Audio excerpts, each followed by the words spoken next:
अक्सर लोगों को लगता है कि भक्ति में कुछ चमत्कार होना चाहिए, लेकिन भक्ति में चमत्कार जैसा कुछ होता नहीं है। भक्ति चमत्कार को मानती भी नहीं है। कोई मन में ये भ्रम रखे कि कोई ऐसा आदमी हो पलट के हमको देखे और सबरे दुख दूर हो जाएं, ऐसा कोई चमत्कार हो जाए, ऐसा कभी नहीं होता। किसी में ये सामर्थ्य भी नहीं होती कि वो आपके दुख को किसी चमत्कार से दूर कर दे। ये सामर्थ्य तो अगर है तो भगवान में है या आपके खुद के भजन में है। तो बोले फिर ये जो हम सुनते हैं, महाभारत की कथा सुन लो, भागवत की कथा सुन लो, रामायण की कथा सुन लो, ये जो भगवान करते हैं अपने भक्तों के साथ, क्या ये चमत्कार नहीं? बोले नहीं, दुनिया की नजरों में चमत्कार हो सकता है, पर भक्तों की नजर में चमत्कार नहीं, ये विश्वास है। भगवान पे भरोसा करोगे, भगवान पर विश्वास करोगे, तो भगवान उस विश्वास को कभी टूटने नहीं देते। उसके लिए भगवान को कुछ भी करना पड़े भगवान करेंगे, पर विश्वास नहीं टूटने देंगे। और फिर भगवान उस विश्वास को न टूटे इसलिए कुछ ऐसा कर देते हैं जिसको फिर लोग चमत्कार समझने लगते हैं या उसको नाम दे देते चमत्कार का। द्रौपदी की साड़ी का कोई अंत नहीं मिला, चमत्कार तो है, पर भक्त इसको चमत्कार की गिनती में नहीं गिनते हैं। वो किसकी गिनती में गिनते हैं? द्रौपदी का भरोसा था, द्रौपदी को विश्वास था कि मेरे कृष्ण के होते कोई मेरी इज्जत, मेरी लाज उतार सके, इतनी किसी में सामर्थ्य नहीं है, इतनी किसी में हिम्मत नहीं। तो ये भक्त का विश्वास होता, भरोसा होता, चमत्कार नहीं होता है। एक कहावत है, चमत्कार को नमस्कार। अजी क्यों चमत्कार को नमस्कार?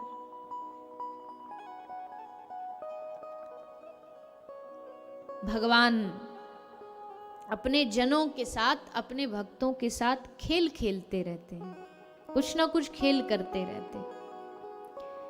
कभी कुछ खेल कर देंगे, कभी कुछ खेल कर देंगे, क्योंकि भगवान को भी मजा आता है। अब देखो, कोई भी आदमी हो, अगर उसको 24 घंटे ये कह दिया जाए कि आपको जी कोई काम नहीं करना, एकदम फ्री, तो फ्री भी आदमी नहीं रह सकता। उसको कुछ ना कुछ करने को चाहिए, नहीं तो फिर क्या बोलेगा, अरे हम तो बैठे बैठे बोर हो रहे हैं। तो करने को कुछ चाहिए ना इंसान को। तो ऐसे ही श्री ठाकुर जी को भी करने को कुछ चाहिए, वो भी बैठे बैठे तो ऐसे तो बोर हो जाएंगे। तो क्या करते हैं भगवान? बोले फिर खेल करते रहते हैं भक्तों के साथ, कुछ ना कुछ लीला करते रहते हैं। तो प्रभु का मन लगा रहता है, और जो भगवान के भक्त हैं उनका भी खूब मन लगा रहता है कि देखो ठाकुर जी हमारे संग लीला कर रहे हैं। ऐसे खूब सारे उदाहरण हैं। अगर कोई यहाँ बैठा होगा भक्ति भाव वाला, तो उसने कभी सुना होगा, एक भक्तमाल नाम का ग्रंथ है, श्री नाभा जी ने उसकी रचना की है, भक्तमाल जी। बड़ा लंबा चौड़ा ग्रंथ है, उसमें भगवान के सब भक्तों की कथाएं हैं। त्रेता के भक्त, सतयुग के भक्त, द्वापर के भक्त, और कलयुग में कौन कौन हुए, सब भक्तों की कथाएं। तो उन कथाओं को पढ़ोगे, भक्तों का चरित्र पढ़ोगे, तो लगेगा अरे ठाकुर जी तो बड़े रंगीले हैं, बड़े खेल खेलते हैं। कब किसके साथ कोई खेल खेलाए, कभी किसके साथ कोई लीला कराए। वो भोजन पवाने बैठे, उसका भोजन पायाए। तो ठाकुर जी लीलाधारी हैं, और उसमें भी भगवान के 24 अवतार हैं, पर उनमें भी जो विशेष कृष्ण है, ये तो बड़े विचित्र विचित्र रंगों से भरा हुआ है। इसलिए हमारे ब्रज में गावे, ऐसो चटक मटक सो ठाकुर, तीनों लोकन हूँ में नाए। तीनों लोकन में ब्रह्मांड में ढूंढोगे भी तो हमारे ठाकुर जी जैसो चटक मटक को ठाकुर नहीं मिले हो। रंगमय ठाकुर, रसमय ठाकुर, प्रेम में प्रभु, प्रेम में ठाकुर। तो कुछ ना कुछ भगवान विचित्र ब्रज में आज भी खेल खेलते रहते हैं। कितने सारे भक्त आते हैं ब्रज में, वृंदावन में। कभी किसका चित्त चुरा लेंगे, कभी किसको अपना एक झलक दर्शन दे देंगे, फिर तो वो एकदम उसकी मति बोरा जाएगी, बावरा हो जाएगा। अब उसको फिर कुछ नहीं सुहाएगा, वो ठाकुर जी देखेंगे। तो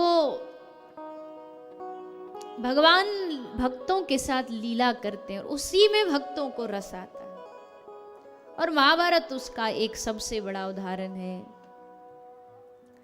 कहते हैं रात होती तो रात को महाराज युधिष्ठिर, अर्जुन सब चैन की नींद सो रहे होते। तो किसी ने जाके अर्जुन को कहा, अरे बावरे कल युद्ध है, कल युद्ध की रणनीति नहीं बनानी तुझको, तू यहाँ खर्राटे मार के सो रहा है। तो अर्जुन ने मुस्कुरा के कहा कि मुझे रणनीति बनाने की जरूरत नहीं, मेरी रणनीति बनाने वाला जागरा होगा, जाके देख लो। मुझे बनाने की आवश्यकता नहीं, वो बैठा बैठा पूरी रणनीति बना रहा होगा। और ये महाभारत का युद्ध मेरी रणनीति से नहीं चल रहा, मेरी से चलता तो मैं तो कब का हार जाता। ये उसके रचाए चल रहा है, ये उसके नचाए। वो जहां अपनी निष्ठा उनकी अपने साथ है। कौन ऐसा है जो हनुमान जी के भजन से वंचित रहे, पर हम मन गढ़ंत कुछ भी बात बना लेते हैं। जो यह पढ़े हनुमान चालीसा, अब उसमें तो ये नहीं कहा कि जो पुरुष पढ़े हनुमान चालीसा, उसमें तो ये कहा ना जो ये पढ़े। अब वो कोई भी हो सकता, अगर नारी नहीं पढ़ सकती तो गोस्वामी जी क्यों लिखते ये शब्द, जो यह पढ़े। हर कोई इसका अधिकारी है, हर कोई पढ़ने का अधिकारी है। मन चली भक्ति नहीं करनी चाहिए, मन मानी मन मर्जी की भक्ति नहीं करनी चाहिए। तो महाभारत बड़ा अद्भुत ग्रंथ है। महाभारत हमारे विश्वास को बढ़ाता है। एक एक प्रसंग बताता है कि जब पांडवों को लगा कि अब तो गई हमारी गाड़ी, एकदम गड्ढे में गई, अब नहीं बचने वाले हम, सोई ठाकुर जी आकर के उनके गाड़ी को संभाल लेते हैं। जब द्रौपदी को लगा कि साड़ी की अंत आ गया, और पुकारा गोविंद द्वारिका वासिन कृष्ण गोपी जनप्रिय कौरवई परभूतानाम किम ना जाना शिकेशवम, तो ठाकुर जी आ गए, लो हम बचाएंगे। और जब बचाने पर वो उतर आए ना, तो सारी दुनिया भी लग जाए तुम्हारा बिगाड़ने का, तो बाल बांका नहीं कर सकती है। किसी ने सच कहा, तुम ऊपर वाले से अपना रिश्ता मजबूत रखो, जमीन वाले तुम्हारा कुछ नहीं बिगाड़ सकते। पर वहां हमें विश्वास ही नहीं, भरोसा ही नहीं है, बार बार भरोसा हट जाता है। जरा सा कोई काम बना नहीं भगवान से तो विश्वास हट जाता है, भरोसा हट जाता है। पूर्ण भरोसा होना चाहिए भगवान के ऊपर। तो ऐसा करते करते भगवान ने पांडवों को विजय दिला दी, पांडवों को विजय प्राप्त हो गई। राजा परीक्षित राजा बन गए, लेकिन फिर एक संत का अपराध हो गया। इस दुनिया में जानते हो सबसे बड़ा पाप क्या है? इस दुनिया में सबसे बड़ा अपराध क्या है? किसी भगवान के जन, भगवान का कोई भक्त हो या कोई संत हो, उनका अपराध कर देना, उनका अपमान कर देना, भगवान के अपराध से भी बड़ा है। ये बात मैं नहीं, भगवान कह रहे। भगवान कह रहे मेरा अपराध करोगे ना तो मैं माफ कर दूंगा, पर अगर मेरे किसी भक्त का अपराध किया, किसी साधु संत के बारे में गलत बोले, तो तुम्हारा नहीं बल्कि कह रहे ठाकुर जी कुल समेत जड़ से तुम्हारा विनाश हो जाएगा। और संतों का अपराध आजकल लोग बहुत करते हैं, बहुत करते हैं। बोले नहीं नहीं, हम तो किसी साधु का अपराध करते नहीं, पर ये जो जीभ से बोल देते हो साधुओं के बारे में, ये भी तो पाप है, ये भी तो अपराध है। अरे ये तो आजकल साधु सब ढोंगी होते हैं, हो गया अपराध बस इतने में ही। कर लो, जो थोड़ा बहुत भजन कमाई करी होगी सोई मिट्टी में मिल गई। भगवान कहते अच्छा मेरे जनों को ऐसा बोलता है, साधु ढोंगी। साधु का अपराध बड़ा भयानक होता है। हमारे गोवर्धन में एक कथा आती है गौड़िया संप्रदाय की। एक षड गोस्वामियों में से एक गोस्वामी है श्री रूप गोस्वामी। तो वो गोवर्धन में बैठ कर के भगवान की लीला का चिंतन कर रहे थे, लीला का ध्यान कर रहे थे। कुछ कुछ लीला का ध्यान कर रहे थे कि आज राधा कृष्ण की नौका विहार हो रही है, तो करते करते आंखें बंद थी और ऐसे ध्यान कर रहे थे। अब उन्होंने देखा कि ठाकुर जी ने राधा रानी के साथ कुछ नटखट लीला करी,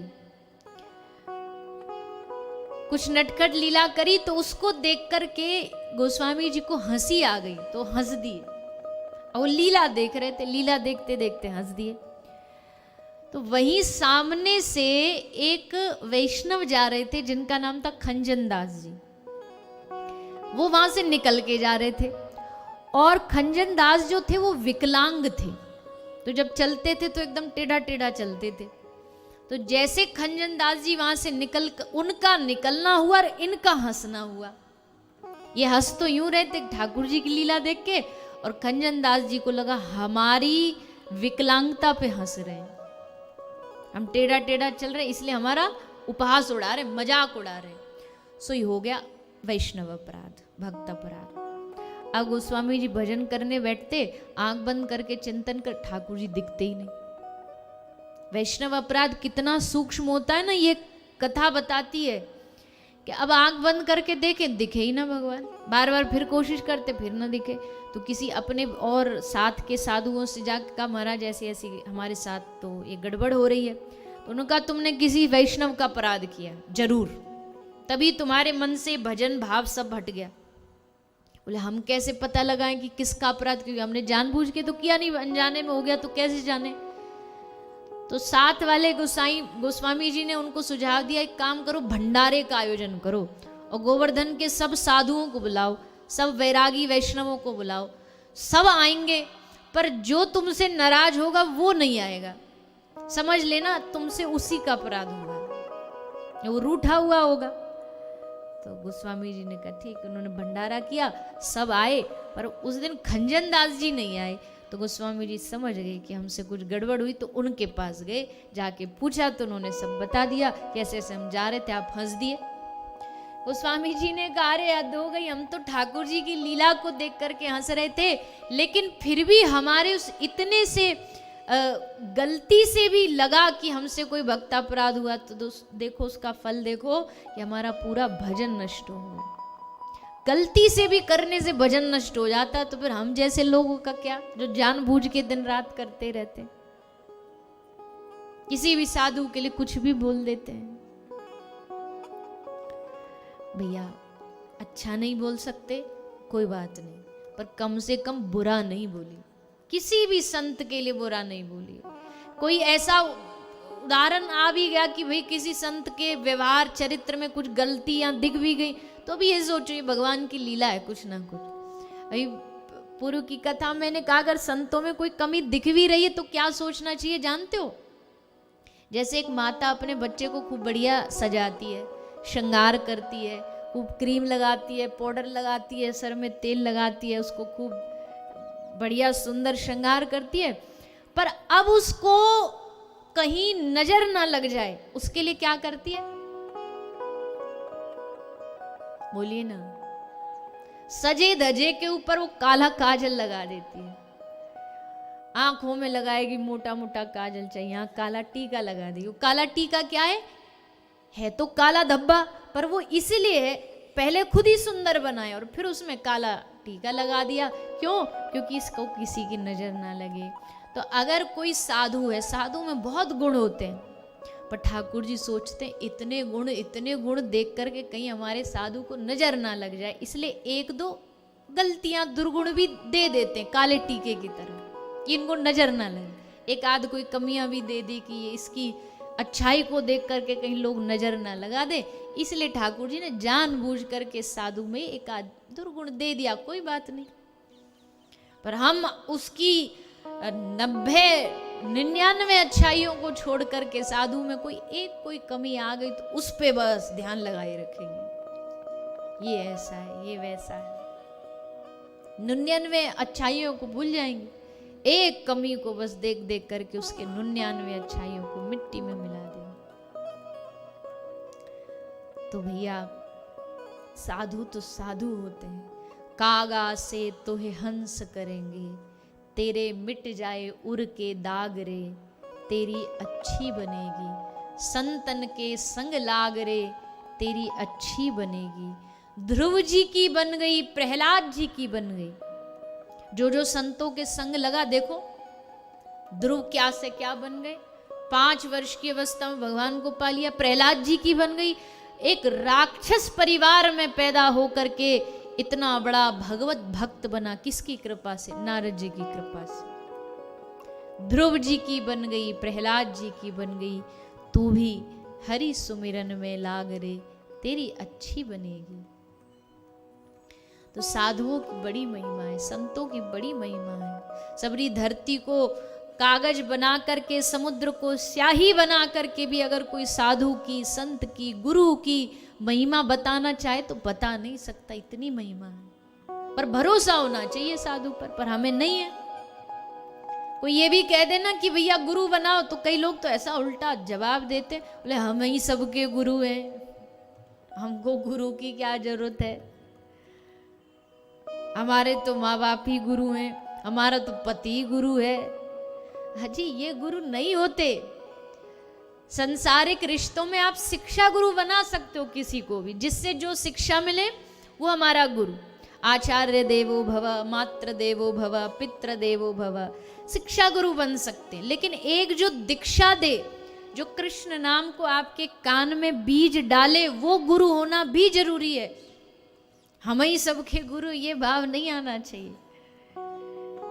एक शरीरधारी गुरु होना चाहिए जो आपको समय समय पे आपको रास्ता दिखाए, आपका मार्गदर्शन करे। दीक्षा गुरु जिसको कहते हैं, आध्यात्मिक गुरु जिसको कहते हैं। तो महाभारत का ये प्रसंग बहुत सारी सीख देता है, बहुत सारी शिक्षाएं महाभारत से प्राप्त होती हैं। और फिर राजा परीक्षित इस महाभारत के प्रसंग में आए, जिनको श्राप मिला कि आज से ठीक 7वें दिन तक्षक नाग के डसने से उनकी मृत्यु हो जाएगी।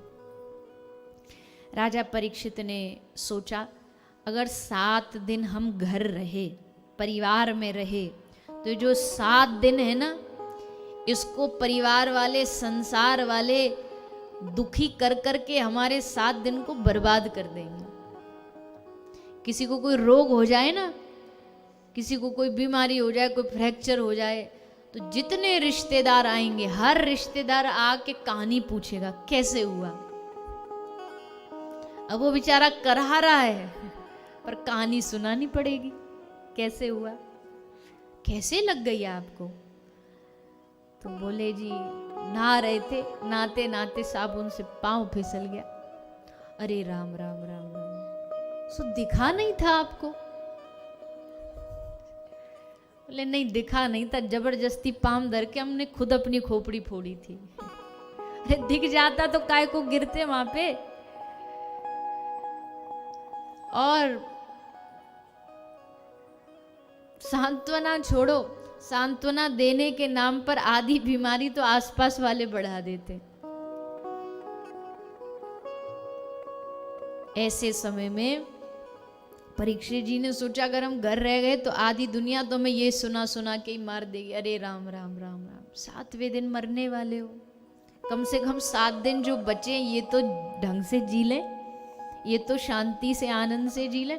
संसारियों के साथ रहेंगे तो उल्टे सीधे नुस्खे और बताएंगे कि 7वें दिन मरने से बचना तो ये कर लो, इतना इतने चावल दान कराओ,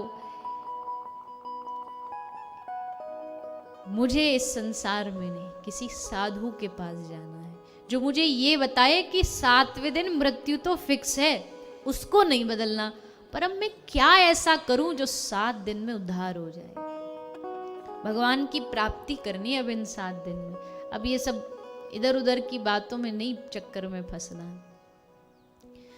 तब आए परीक्षित जी गंगा के घाट संतों के पास, और संतों के पास जैसे आए सुखदेव जी आए। सुखदेव जी से पूछा कि मरणासन्न व्यक्ति का क्या कर्तव्य है। सुखदेव जी बड़े खुश हुए, क्योंकि अक्सर मरने की तो कोई बात करता ही नहीं है।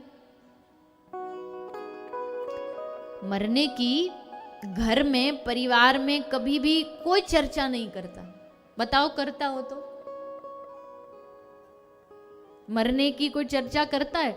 और कोई बच्चा गलती से भी, घर का बच्चा खेलते खेलते कोई मरने की बात कर दे तो बड़े वाले लोग क्या बोलते? अरे बच्चे चुप, शुभ शुभ बोल, ये क्या अशुभ मरने की बात कर रहा है।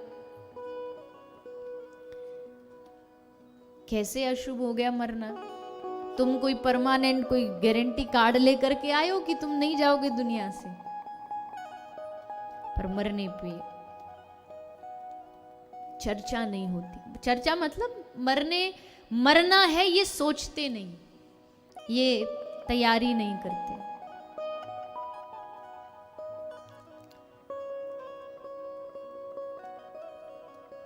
इसलिए मृत्यु बिगड़ती है लोगों की। मृत्यु बिगड़ने का मतलब कि संसार से जा भी रहे होंगे तो पूरे रिश्तेदार आसपास खड़े होंगे, बेटा बेटी परिवार, वो फिर बता रहा होगा खानदान वालों को कि भैया फलाना रुपया इतना उसके पास उधार है, ले लेना। जाते जाते भी छूटता नहीं है ये। कहीं कोई सोचे कि अब तो जाने वाला, अब छोड़ दो, नहीं, जाते जाते भी नहीं छूटता। क्योंकि जीवन भर नहीं छोड़ा तो फिर जाते जाते कैसे छूट जाएगा। जीवन भर अगर राम राम राम राम गाया होगा ना जिसने, उसको अंत समय में राम याद आते। जिसने जीवन भर राम राम नहीं गाया उसको राम नहीं याद आते। उसको संतान याद आएगी, उसको पैसा ही याद आएगा।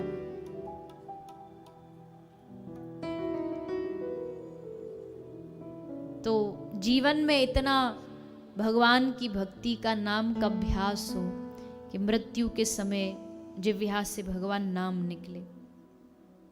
और दुनिया में देखो 2 तरह के लोग होते हैं। एक जब जिनकी मृत्यु होती है, मरते हैं, तो आसपास में जो लोग होते हैं वो बड़े दुखी होते हैं कि भैया बड़ा सज्जन व्यक्ति था, बड़ा अच्छा व्यक्ति था। एक ऐसे होते हैं वो जाते हैं तो पड़ोसी उत्सव मनाते, बढ़िया रहा ग्रह टली सर से। क्यों? क्योंकि जब देखो बस गुस्सा, जब देखो क्रोध, जब देखो उल्टा सीधा बोलना। इससे बढ़िया है चला जाए तो ही बढ़िया है। अब वो दिखा तो सकते नहीं कि खुश हैं, बाहर से तो थोड़ा सा दिखाना पड़ता है कि हम बड़े दुखी हैं। और माताएं और ज्यादा इसमें एक्सपर्ट होती हैं। हमारा जो रहना है ना वो आपसे ज्यादा दूर नहीं, 1.5 घंटा दूर है, वो पलवल होडल। तो सब एक ही इलाके वाले हैं हम, तो क्या होता हमारे इलाके में वो सब पता है।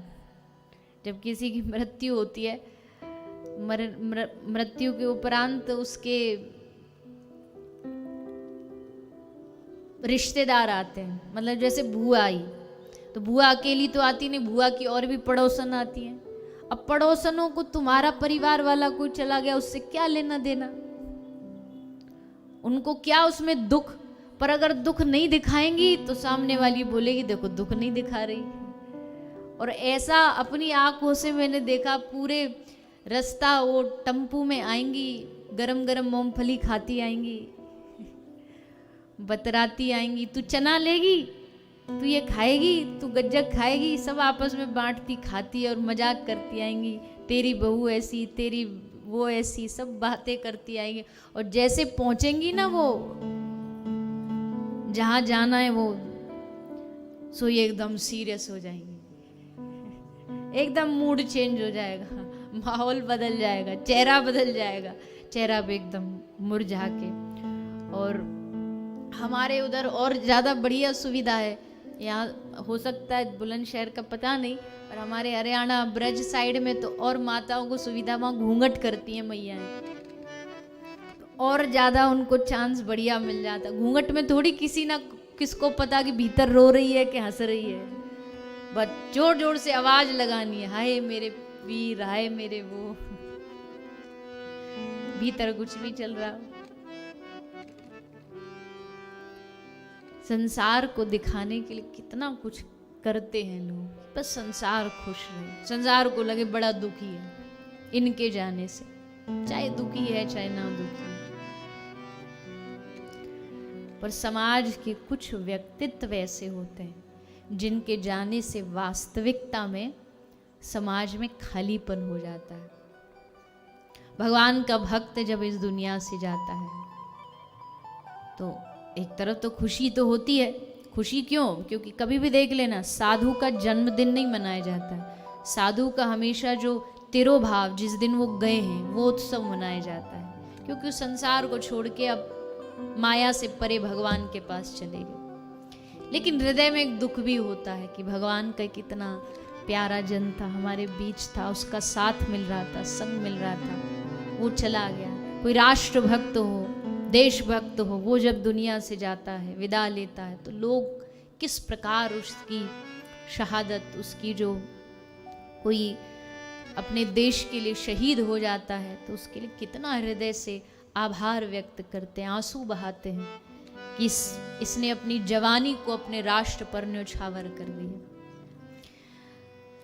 तो भैया मृत्यु कई प्रकार की होती है, मरण कई प्रकार का होता है, लेकिन मरण सफल उसी का है जिसने मरने से पहले पहले जान लिया हो कि मेरे जन्म लेने का उद्देश्य क्या है, मेरे जीवन का उद्देश्य क्या है। मरने से पहले पहले ऐसा कुछ कर सकूं जिससे मैं भगवान को पा सकूं, जिससे भगवान मेरी ओर जब देखें तो खुश होके देखें कि बेटा तूने धरती पर जाकर के अच्छा काम किया, तुझे मानव बना के मैंने कोई गलती नहीं की। और ये भगवान उसी के साथ करेंगे जिसने अपने जीवन में सचमुच अपने जीवन को भगवान से जोड़ा हो, जिसने अपने जीवन में सचमुच भक्ति की कमाई करी हो। ये दुनिया का सबसे बड़ा अटल सत्य है कि तुम लाखों करोड़ों अरबों जितना मन चाहे धन कमा लो, संसार में काम आएगा, जरूर काम आएगा संसार में, लेकिन उसके बाद जब मृत्यु होगी तो मृत्यु के बाद जो कमाई जाएगी वो कौन सी जाएगी? जो यहाँ बैठ कर के आप कमा रहे हो, ये कमाई साथ जाएगी, भगवान की भक्ति की कमाई साथ जाएगी। बाकी संसार में तो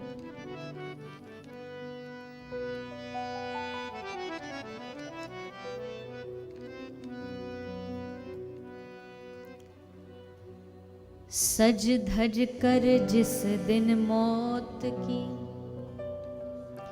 सहजादी आएगी,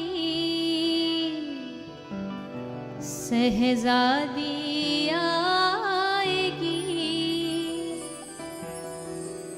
ना सोना काम आएगा, ना चांदी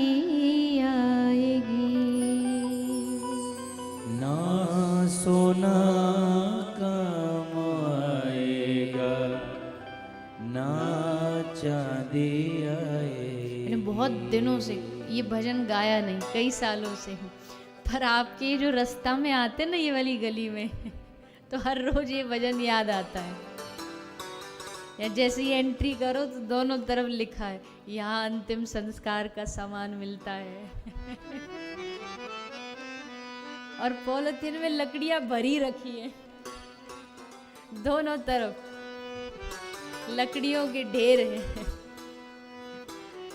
जित देखो उधर यही लिखा और यही देखने को मिलता है। पर जब देखते हैं ना तब किसी किसी को तो याद आता है, किसी किसी को अरे क्या हुआ, जब जाना होगा चले जाएंगे। ठीक है, जाना होगा चले जाएंगे, मृत्यु से हमेशा डरते नहीं रहना चाहिए, पर सावधान रहना चाहिए। सावधान रहेंगे तो भगवान की भक्ति करने का और मन करेगा कि नहीं, कुछ गड़बड़ ना हो जाए, मरने से पहले सावधान रहिए। आज तक भले ये जो सामान बेच रहे हैं इनसे जाके पूछ लो, या किसी ने आज तक किसी टेलर को जाके कहा भैया जी हमारा वो अंतिम संस्कार वाली डिजाइनर कपड़ा बना दे, वो सफेद कफन वाला, और उसमें 2-4 पॉकेट लगा देना बढ़िया बढ़िया से। क्यों, क्या करेगा? हमारा जो हीरे वाली जो अंगूठी, हीरो का जो हार, वो हम संग जेब में धर के ले जाएंगे। एक ही तरीका। अच्छा, एक तरीका तो है, कोई ये चाहे कि हमने जो कमाया है अब उसको हमको उस अध्यात्म के जगत में भी लेके जाना, तो कैसे लेके जाओगे? तो बड़ा सुंदर बात कही कि जैसे भारत की मुद्रा विदेश में नहीं चलती, इंडियन करेंसी विदेश में, अमेरिका में नहीं चलेगी कि आप रुपया लेके 500 रुपया लेके वहां सामान खरीदो, नहीं चलेगा। कैसे चलेगा? इंडियन करेंसी को जाकर के आपको एक्सचेंज करना पड़ेगा डॉलर्स में। अब पैसा वही है जो आप लाए हो अपने भारत से, पर जब आपने उसको एक्सचेंज करा लिया तो वही मुद्रा अब वहां चलने लगेगी उस देश में। तो यहाँ की जो कमाई है वो वहां नहीं चलेगी, पर उसको एक्सचेंज करोगे तो वहां चल सकती है। एक्सचेंज मतलब यहाँ जितना तुम किसी की सेवा में लगा करके चले जाओगे वहां तुम्हें मिल जाएगा, वहां तुम्हें प्राप्त हो जाएगा। एक बड़ा सिंपल सा लॉजिक है, दे जाना ही ले जाने का एकमात्र रास्ता है। जो दे जाओगे वो साथ ले जाओगे, वो वहां मिल जाएगा, एक्सचेंज ऑफर हो जाएगा। इसलिए जब भी किसी दीन दुखी को देखो तब याद करो, सज धज कर जिस दिन मौत की शहजादी आएगी, शहजादी आएगी, ना सोना काम आएगा, ना चांदी आएगी, ना सोना काम आएगा, ना चांदी आएगी। सज धज कर जिस दिन मौत की शहजादी आएगी, शहजादी आएगी, ना सोना काम आएगा, ना चांदी आएगी, ना सोना काम आएगा, ना चांदी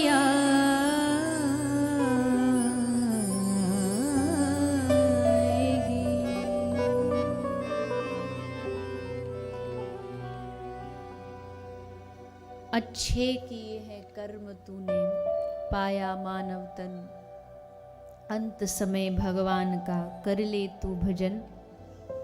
इस दास की ये वाणी एक दिन काम आएगी। मतलब देखो, बात ये नहीं है कि कोई ये कह रहा हो कि भैया कर्म मत करो, कमाओ नहीं। संसार में आने के बाद जीवन में इन सब चीज़ों की भी आवश्यकता तो पड़ती है, ज़रूरत तो पड़ती है।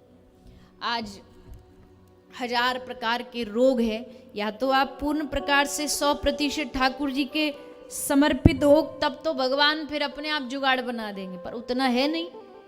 तो उसके लिए तो अपना कर्म करना पड़ता है। कब क्या हो जाए, कब कहाँ किसकी आवश्यकता पड़ जाए, समाज में किससे मांगने दौड़ोगे, कहाँ भागोगे। लेकिन इस बात को याद रख कर के कमाओ कि जो कमा रहे हैं वो यहाँ जीवन में तो काम आएगा, लेकिन इससे आगे जो जीवन है उसकी कमाई भी संग संग करते चलो। और वो कमाई कैसे होगी? कैसे होगी? उठाइए दोनों हाथ ऊपर, सारे की सारे बोलिए हरे कृष्णा। एक जोश से बोलो, हरे कृष्ण हरे कृष्ण कृष्ण कृष्ण हरे हरे हरे राम राम राम हरे हरे। अब ये आज की आपकी एक भगवान के नाम की कमाई होगी। ऐसी कमाई दिन रात होनी चाहिए कि भाई बाहर से तो नौकरी कर रहे हैं, बाहर से तो संसार में पैसा भी कमा रहे, पर मन मन में हरे कृष्ण हरे, दोनों कमाई साथ चल रही है। मन में भगवान का नाम भी कर रहे हो। ये कमाई हमेशा हर जन्म हर युग में हमारे साथ जाएगी, ये कोई हमसे छीन नहीं सकता। मीरा कहती है ना, खर्चे न खोवे आको चोर न लूटे, दिन दिन बढ़त सवायो, पायो जी मैंने राम रतन धन पायो।